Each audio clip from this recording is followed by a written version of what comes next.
In this video of solid state, we are going to study about crystal defects or imperfections. If you observe the naturally occurring substances which are real, they do not have a perfect crystal structure, which means that they either have disorders or irregularities in the stacking of the atoms. Such irregularities in the arrangement of constituent particles of a solid crystals are called defects or imperfections. How are these defects formed? They are formed during the process of crystallization. We will find more imperfections in a solid crystals when the process of crystallization takes place at a faster rate. This means that the imperfections or the defects can be reduced if the process of crystallization is carried out at a slower rate.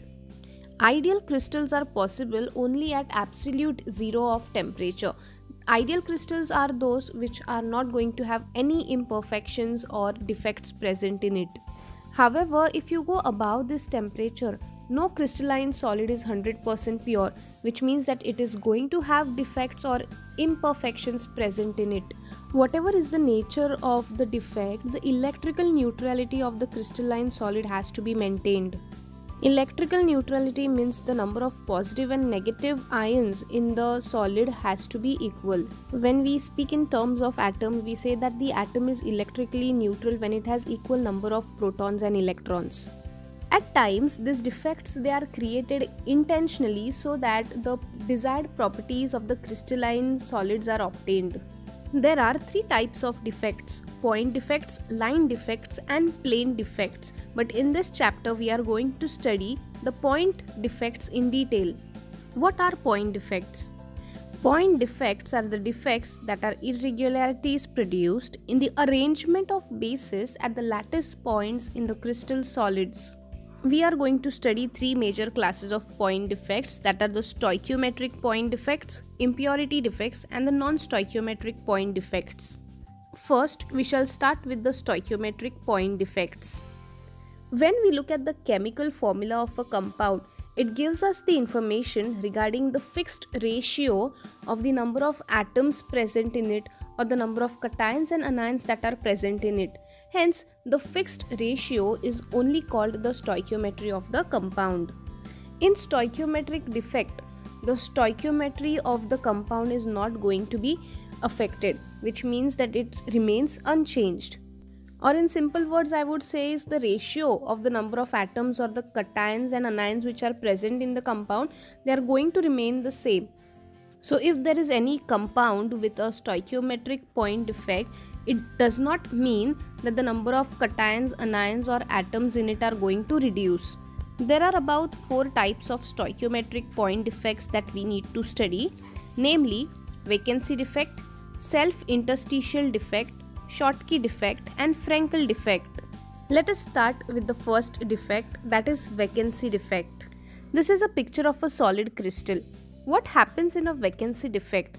Now, during the process of crystallization of this solid, a particle will be missing from its regular site in the crystal lattice, and this missing particle, it creates a vacancy in the lattice structure. Here is a picture which shows that some of the lattice sites are vacant because of the missing particles. So when a particle leaves its regular site and creates a vacancy there, it is called as the vacancy defect. A vacancy defect can also take place when the substance is heated.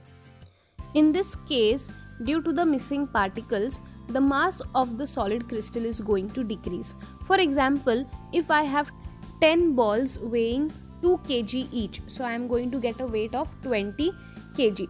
Now, if I remove 5 balls from it, of course 10 kg is going to get reduced. So similar is the case when it comes to vacancy defect. First we have all the particles. When the particles goes missing, then the mass of that particular solid crystal is going to decrease. However, the volume of the solid crystal is not going to change, and hence the density of the solid crystal decreases. Next is the self-interstitial defect in the elemental solid. What are interstitial sites in a solid crystal? The spaces which are present between the constituent particles, they are called as interstitial sites. Interstitial spaces are the unoccupied space by the constituent particle. This is a picture of a solid crystal. Now, if any particle occupies the interstitial space in the crystal structure, then it is called as the self-interstitial defect. The self-interstitial defect takes place in two ways. First, an extra constituent particle can occupy the empty interstitial space in the crystal structure. So here is a picture which shows the self-interstitial defect. So we can see all the constituent particles, they are present in their place, but apart from that, extra constituent particles have occupied the interstitial space. Because of this extra constituent particles, the mass of the substance is going to increase without any increase in the volume, and hence the density of that particular solid crystal is going to increase. The second way in which the self-interstitial defect takes place is, if you look at the solid crystal here, all the constituent particles are present in its original position, but now this constituent particles, they are going to leave their original position and are going to occupy the interstitial spaces between the constituent particles. So here there is no extra constituent particle that is occupying the interstitial space. It is the same constituent particle from the crystal structure. In the second self-interstitial defect, we see that the constituent particle, it leaves its original position and occupies the interstitial spaces, and hence there is vacancy defect which is created on its original position. Hence this second type of defect is a combination of vacancy defect and the self-interstitial defect. Now, in this case, the density of the substance is not going to change because there is no addition of an extra constituent particle, or neither the constituent particle is removed from the solid crystal. Hence, the density of the solid crystal is preserved. The next type of defect is the Schottky defect. If we consider, or if we look at the ionic solids, we know that ionic solids, they are made up of cations which are positive and negatively charged ions which are anions. How is a Schottky defect created? Now, in an ionic solid, when equal number of cations and anions are missing from their regular position in the crystal, it gives rise to Schottky defect. It means that a vacancy is created by the loss of a cation, which is always accompanied by a vacancy formed by the loss of an anion. So one cation and anion has to be missing for the Schottky defect to take place. And if the cation and anion are missing, means they create a vacancy defect there. So there exist two holes per ion pair lost, which means one hole is created by the missing cation and the other hole is created by the missing anion. And such a paired cation-anion vacancy defect is called as the Schottky defect. So if you observe this picture here, you can see that one cation is missing and one anion is missing, and hence they exist in the ion pair, and hence it is a Schottky defect. There are some conditions which are required for the formation of Schottky defects, and they are as follows. The first condition is the compounds or the solid crystal should have high degree of ionic character. Ionic character means the amount of electron sharing between the two atoms. The second condition is the anions should have higher coordination number. Coordination number is the number of atoms, molecules or ions bonded to it. So in this case, it is the number of atoms, molecules or ions bonded to the anion. The third condition is there should be a smaller difference between the size of the cation and the anion. We know that the anions, they are bigger in size when compared to cations. Cations are smaller in size. Next are the consequences of Schottky defect. If the number of ions decreases, that means the cations and anions are missing from their position, then the volume is going to remain the same, but the density of the substance is going to decrease because the mass is going to decrease. In Schottky defect, we know that if the cation is missing, then the anion is also missing. That means the ion pair goes missing, right? And because of this, it gives rise to electrical neutrality. Because I told you electrical neutrality means the number of cations and the number of anions in that particular solid crystal should be equal. Schottky defect is found in ionic crystals like NaCl, that is sodium chloride, AgBr, that is silver bromide, and KCl, that is potassium chloride. The next defect is the Frenkel defect. Frenkel defect is due to an ion of an ionic compound which goes missing from its regular lattice site, and that constituent particle goes and occupies the position which are called as the interstitial spaces between the lattice points. Here is a picture of Frankel defect. You can see the cation is missing from its original position and it has occupied the interstitial space here. Because it is leaving its original position and moving in the interstitial spaces, it causes a vacancy defect there. If we compare the sizes of the cations and anions, we know that the cations have a smaller size and anions are bigger in size. And that's the reason the cations can easily occupy the interstitial spaces. Since we know that the cation leaves its original position and moves into the interstitial spaces, it creates a vacancy defect there. Hence, Frankel defect can be regarded as the combination of vacancy defect and interstitial defect as well. Vacancy defect because there is a vacancy created in the original position of the constituent particle, and interstitial effect because it is moving in the interstitial spaces. What are the conditions which are required for the formation of Frankel defect? First condition is Frankel defect can occur only in ionic compound because there are cations and anions present. Cations are the ones with smaller size and anions are the one with bigger size. So there should be larger differences between the sizes of the cations and anions. The second condition is the ions of the ionic compound must be having low coordination number. This means that the cation or the anion should have less number of atoms, molecules or ions attached to it. Let us now study the consequences of Frankel defect. If there are ions which are not missing from the crystal lattice, the density of the solid and its chemical properties remains unchanged. The crystal as a whole remains electrically neutral because the equal number of cations and anions are present. So what does this mean?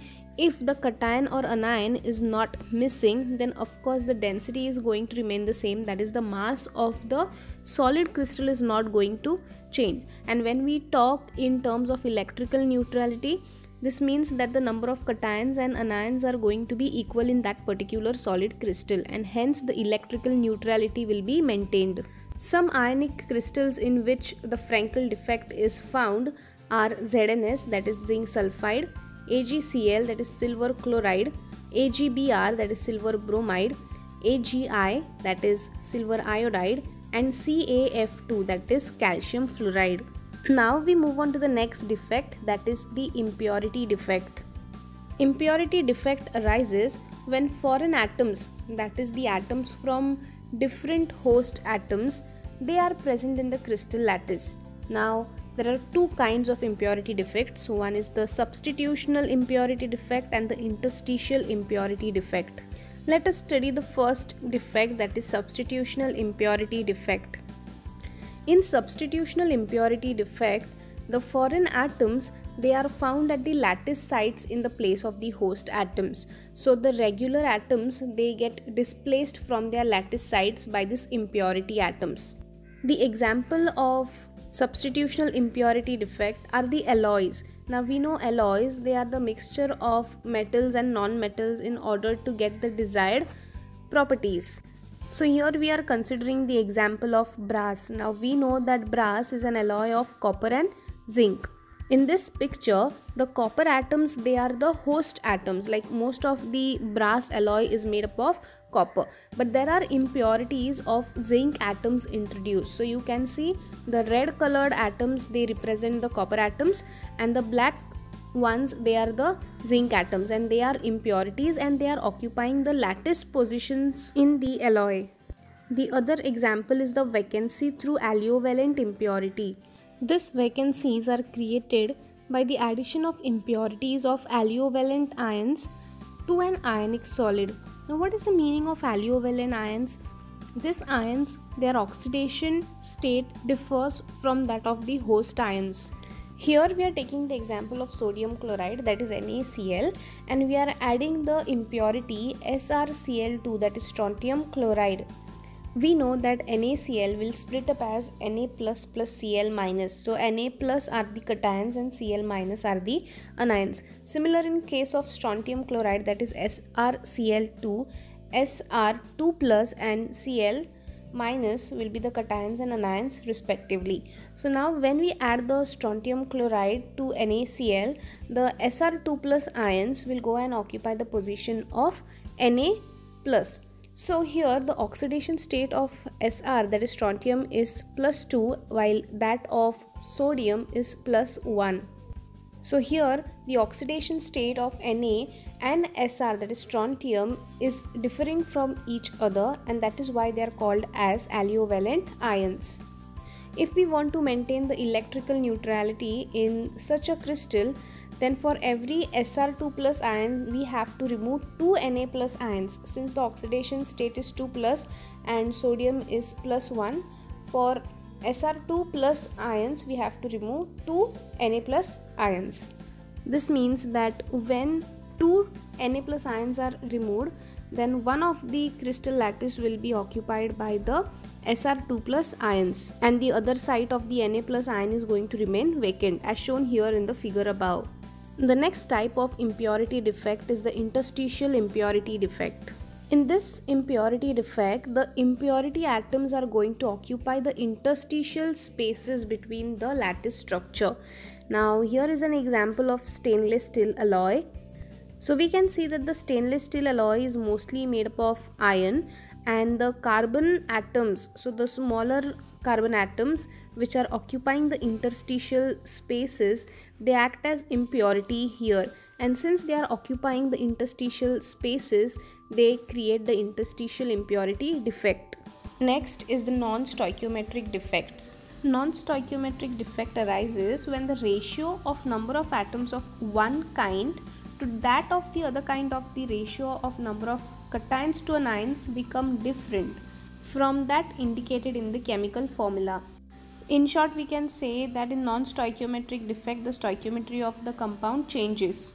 There are two types of non-stoichiometric defects, that is metal deficiency defect and metal excess defect. First, we shall study the metal deficiency defect.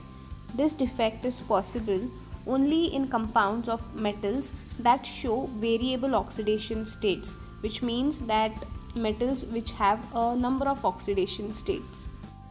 We will observe that in some crystals the positive metal ions are missing, so their original lattice sites, they are occupied by the extra negative charge. So this negative charge, they balance the absence of the cation with an anion which is having a higher oxidation state when compared to that of the missing cation. So here we are taking the example of compound NiO, that is nickel oxide. So we can see here that the one Ni2 plus ion, it is missing, and Ni2 plus is a cation. So because it is missing, it is creating a vacancy there at the lattice site. Now if a vacancy is created, then there is no question of electrical neutrality being maintained. So in order to maintain the electrical neutrality, we can see that right now here the negative charges are more, so we need to put a cation which is having an oxidation state that will help us balance the negative ions in the solid crystal. So how is that done? You can see that in two positions we have nickel 3 plus ions, right? So our original nickel atom has Ni2 plus ions. So now we have a higher oxidation state for nickel, which will help us balance the electrical neutrality of that particular solid crystal. The next are the metal excess defect. Now metal excess defects are also of two types. First, a neutral atom or an extra positive ion occupies the interstitial position. So ZnO, that is zinc oxide, presents two ways of metal excess defects. If you observe this picture here, you will see that apart from Zn2 plus and O2 minus cation and anion, there is a neutral Zn atom which occupies the interstitial space. The second case is where zinc oxide, it is heated to decompose as, so zinc oxide will decompose as Zn2 plus half times oxygen plus 2 electrons. So apart from the zinc and the oxygen atoms, there is excess of zinc 2 plus cation which occupies the interstitial space. Apart from that, the two electrons which are present, they also occupy the interstitial space. Next is by anion vacancies, or it is also called as the color or F centers. This defect, it imparts color to the colorless crystals. For example, we are taking NaCl, that is sodium chloride crystal, and we are heating it in the atmosphere of sodium vapor. So sodium atoms, they are deposited on the crystal surface. Now when we take sodium chloride and heat it in the presence of sodium vapors, the chlorine -1 ions, they diffuse to the crystal surface, creating vacancies at their regular sites. So this Cl ions then combine with the Na atoms on the surface to form NaCl by releasing electron from sodium atom. So if we have Na plus Cl minus, then that Na is going to give away its electron, hence combining with chlorine. This electron which is released, it goes and occupies in the vacant site of the anion as shown in the figure. The anion vacant site which is occupied by electrons, they are called as the F centers or the color centers. Sodium chloride shows yellow color due to the formation of this F centers. So the crystal of sodium chloride, it has excess of sodium. So this was all about the defects and imperfections which are observed in solid crystals. Let us now watch a video on the same in order to summarize all the defects. Defects in solids. Defects are mainly two types. They are point defects and line defects.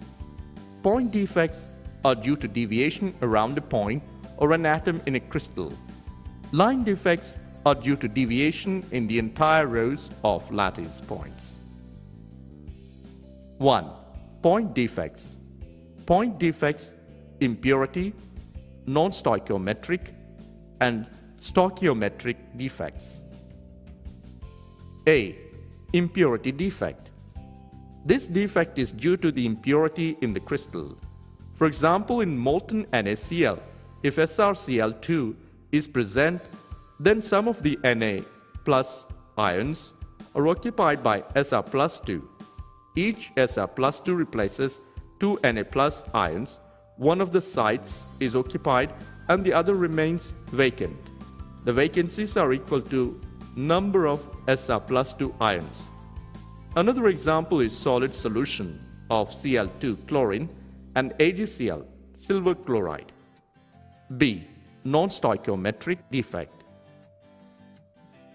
These are two types: metal excess defect and metal deficiency defect. Metal excess defect due to anionic vacancy. It is due to the absence of anion from lattice site, leaving a hole which is occupied by electron to maintain electrical neutrality. The anionic sites occupied by unpaired electrons are called F centers. German word Farbcenter means color center. More number of F centers, more will be the intensity of color. NaCl, sodium chloride, is an yellow. LiCl, lithium chloride, is pink. Metal excess defect due to presence of extra cation at interstitial sites. Example, ZnO, zinc oxide. This is due to the movement of metal ions to interstitial sites and the electrons to neighboring interstitial sites. Example, ZnO, zinc oxide, is white when cold and yellow when hot because it loses oxygen and Zn plus 2 ions occupy the interstitial sites.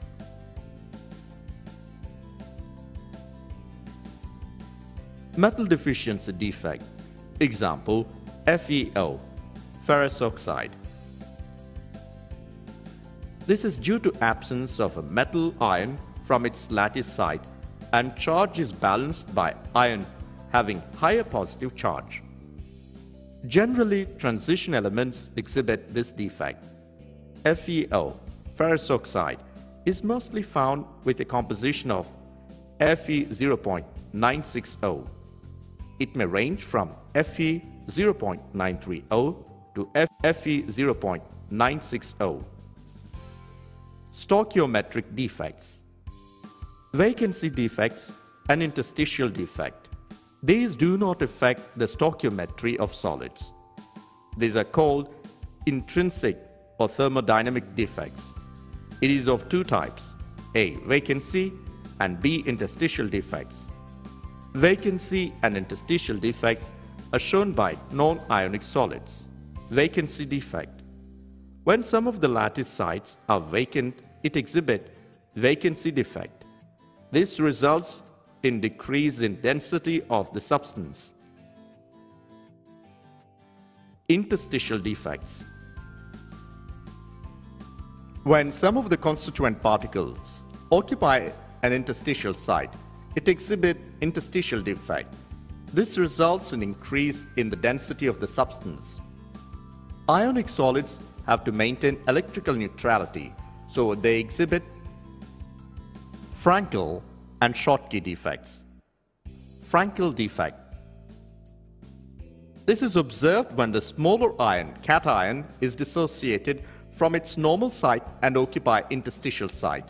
This does not change the density of the substance. This is shown by ionic solids where there is large difference in the size of ions and low coordination number 4 to 6. Example: ZnS, zinc sulfide; AgCl, silver chloride; silver iodide; AgBr, silver bromide. Schottky defect. This is due to a vacancy at cationic site and equal number of vacancies at anion site in order to maintain electrical neutrality. This decreases the density of solids. This is shown by ionic solids where cation and anion are having almost equal size and high coordination number 6 to 8. Example: NaCl, sodium chloride; CaCl, cesium chloride; AgBr, silver bromide; KCl, potassium chloride. AgBr, silver bromide, exhibit both Frankel and Schottky defect. Solids have a good range of electrical conductivity, 10⁻⁻20 to 10⁻⁷ OHM inverse.